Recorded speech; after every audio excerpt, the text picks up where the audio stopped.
नमस्कार मित्रांनो, बऱ्याच मित्रांनी आपल्या त्या व्हिडिओला खूप साऱ्या कमेंट केल्या आहेत की सर, जी राज्य सरकारने किंवा पशुवर्धन विभागाने नवीन मुख्यमंत्री ग्रामीण पशुधन उद्योजकता योजना सुरू केली, तर या योजनेची नेमके अर्ज प्रक्रिया कशी असणार आहे, अर्ज कुठे नेमकं करावा लागणार आहे आणि कधी अर्ज हे सुरू होणार आहे। कारण बऱ्याच शेतकरी मित्रांना दूध व्यवसाय करायचा आहे, कुणाला कुक्कुटपालनाचा व्यवसाय करायचा आहे, कुणाला गोट फार्मिंग करायची। तर ज्या तीन मुख्य योजना पशुवर्धन विभाग यांनी लॉन्च केलेल्या आहेत, तर त्या योजनांचा अर्जची वाट बरेच मित्र पाहत आहेत। तर हा व्हिडिओ त्या मित्रांसाठी खास करून मी बनवलेला आहे। या व्हिडिओच्या माध्यमातून मी तुम्हाला सांगणार आहे की नेमकं अर्ज प्रक्रिया कशी असणार आहे, अर्ज प्रक्रिया कुठे करता तुम्हाला येणार आहे आणि अर्ज प्रक्रिया कधी सुरू होणार आहे। या सर्व तिन्ही प्रश्नांची उत्तरे आपण या व्हिडिओच्या माध्यमातून जाणून घेण्याचा प्रयत्न करणार आहोत।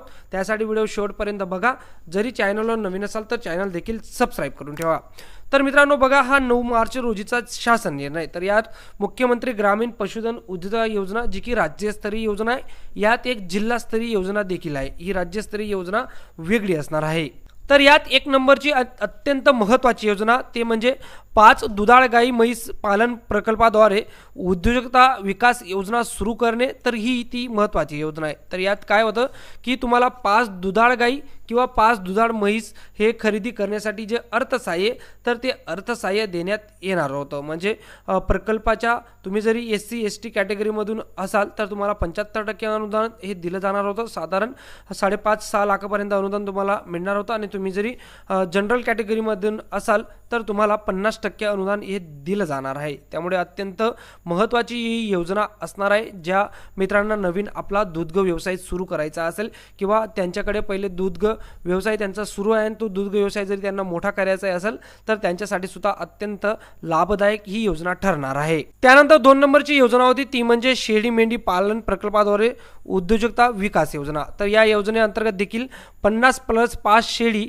किंवा मेंढी हे दिलं जाणार होतं किंवा खरेदी करण्यासाठी अर्थसहाय्य दिलं जाणार होतं। तर त्या योजनेसाठी जशा पद्धतीने निकष होते तर तेच निकष या शेळी मेंढी पालन प्रकल्पाद्वारे जी उद्योजकता योजना आहे, तर या योजनेसाठी सुद्धा तेच निकष लागू झालेले होते मित्रांनो। तर ही 2 नंबरची योजना देखील अत्यंत महत्त्वाची होती। आणि 3 नंबरची योजना ती म्हणजे कुक्कुट पक्ष्यांचे वाटप। तर एकंदरीत जे कुक्कुटपालन ज्या मित्रांना करायचा होता किंवा कुक्कुटपालनाचा व्यवसाय करायचा होता आणि त्यांच्या पुरेसा भांडवल नसेल तर अत्यंत महत्त्वाचा हा कुक्कुटपालनाचा जो व्यवसाय, तर तो व्यवसाय सुरू करण्यासाठी कुक्कुट पक्ष्यांचे वाटप या योजनेअंतर्गत होणार होतं। पशुवर्धन विभागाने जे नवीन योजना सुरू केलेली राज्यस्तरीय, तर त्या योजनेअंतर्गत जे अर्थसहाय्य कुक्कुटपालन व्यवसाय सुरू करण्यासाठी तर ते पुरवलं जाणार होतं अनुदानमध्ये।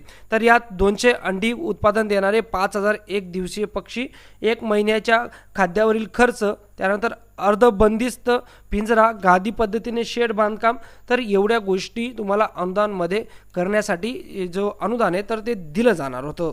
आता मित्रांनो, अर्ज आणि जी लाभार्थी निवड आहे तर ती लाभार्थी निवड कशा पद्धतीने करण्यात येणार आहे, तर बघा इथं याच शासन निर्णयामध्ये त्यांनी म्हटलंय की योजनेअंतर्गत लाभार्थ्यांची निवडीसाठी आयुक्त पशुसंवर्धन व दुग्ध व्यवसाय महाराष्ट्र राज्य पुणे यांनी आर्थिक वर्षाच्या सुरुवातीस वेळापत्रकाची आखणी करून विहित कालावधीत ऑनलाईन पद्धतीने अर्ज मागवावेत। तर बघा अत्यंत महत्त्वाचा पॉईंट, आता तुमचा जो प्रश्न पडला होता तुम्हाला की याचे अर्ज कधी सुरू होतील, तर इथं म्हटलंय की आर्थिक वर्षाच्या सुरुवातीला जे वेळापत्रक आहे तर ते वेळापत्रक बनवून जे ऑनलाईन पद्धतीने अर्ज आहे तर ते मागवण्यात येणार आहेत। म्हणजे ही प्रक्रिया पूर्णपणे ऑनलाईन पद्धतीने होणार आहे, त्यामुळे याच्यावरती काही डाऊट नाही। आता आर्थिक वर्ष कधी, तर 1 एप्रिल पासून आर्थिक वर्ष हे सुरू झालेलं आहे। आजची आहे तुमची 7 तारीख, 7 एप्रिल आज आहे। तर येणाऱ्या किंवा एंड ऑफ द एप्रिल तुम्हाला या योजनेसाठी अर्ज करता येणार आहे। आणि त्याची जी वेगळी वेबसाईट आहे तर ती वेगळी वेबसाईट सुद्धा बिल्ड होणार आहे। म्हणजे वेगळी वेबसाईट ही आता पशुसंवर्धन विभाग बनवत आहे आणि त्या वेगळी वेबसाईटवर आपल्याला अर्ज प्रक्रिया अत्यंत सोपी आणि सरळ पद्धतीने राज्य सरकार आता उपलब्ध करून देणार आहे। तर हा तुमचा प्रश्न इथं मिटला असेल की कधी अर्ज सुरू होतील, तर अर्ज याच महिन्यात सुरू होतील, एप्रिलमध्ये सुरू होतील, एप्रिलमध्येच तुम्हाला अर्ज करता येणार आहे। त्यानंतर ते म्हणतात की प्राप्त झालेल्या अर्जांची छाननी ऑनलाईन पद्धतीने करून लाभार्थी निवड समितीच्या मार्फत जी रँडम पद्धतीने पात्र लाभार्थ्याची जी यादी आहे तर ती यादी निवड करण्यात येईल। त्यानंतर संबंधित भागाचा समूह स्वरूपात क्लस्टर विकास होईल, या दृष्टीने लाभार्थ्याची निवड करण्यात यावी।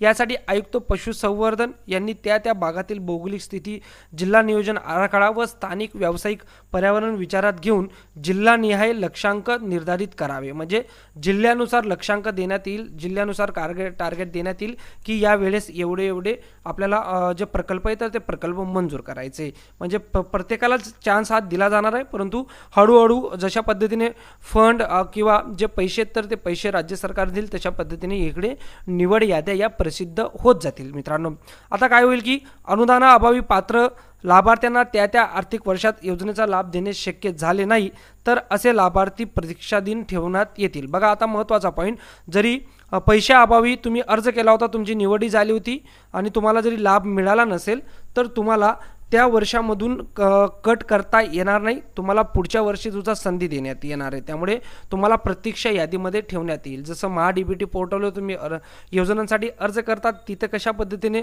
तुम्हाला वेटिंग लिस्टवर राहावं लागतं, तशा पद्धतीने इथं सुद्धा तुम्हाला संधी देण्यात येईल। ही अत्यंत चांगली बाब आहे। त्यानंतर राहिला विषय, संबंधित योजनासाठी लाभार्थी निवडीसाठी दरवर्षी अर्ज मागवण्यात येतील। ही जी अर्ज करण्याची प्रक्रिया आहे तर ती अर्ज करण्याची प्रक्रिया प्रत्येक वर्षी सुरू राहील, परंतु ज्या लाभार्थ्यांची निवड झाली आणि त्यांना लाभ मिळाला नाही तर अशा लाभार्थ्यांना पहिले प्राधान्य देण्यात येईल। तर अत्यंत महत्त्वाचा पॉईंट राज्य सरकारने समाविष्ट केलेला आहे। मित्रांनो, आता तुमच्या मनात एक प्रश्न पडला असेल की याची निवड कशी होईल, तर ती निवड समितीमार्फत होणार आहे। समिती कोण असणार आहे, तर मुख्य कार्यकारी अधिकारी जिल्हा परिषद, त्यानंतर जिल्हा समाज कल्याण अधिकारी, त्यानंतर प्रकल्प अधिकारी, जिल्हा रोजगार व स्वयंरोजगार अधिकारी आणि जिल्हा पशुसंवर्धन उपआयुक्त, तर एवढे निवड समितीमध्ये असणार आहे। तर यांच्या मार्फत तुमचे जे निवड आहे, निवड यादी ही प्रसिद्ध केली जाणार आहे। मित्रांनो, तर बघा मित्रांनो, मी आता पशुसंवर्धन व दूध व्यवसाय विभाग महाराष्ट्र शासन यांच्या ऑफिशियल पोर्टलवर आलेलो आहे।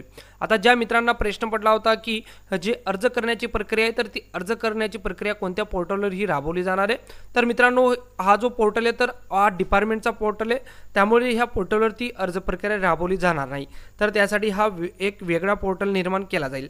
जशा पद्धतीने जिल्हास्तरीय दूध व्यवसाय अंतर्गत जी दुधाळ गाय किंवा म्हैस वाटपसाठी जी अर्ज प्रक्रिया राबवली गेली होती पशुसंवर्धन विभागाअंतर्गत महाभीम्स पोर्टलवर, तर त्या महाभीम्स पोर्टलवर ही योजना राबवली जाणार आहे, पण तो पोर्टल आता बंद करण्यात आलेला आहे।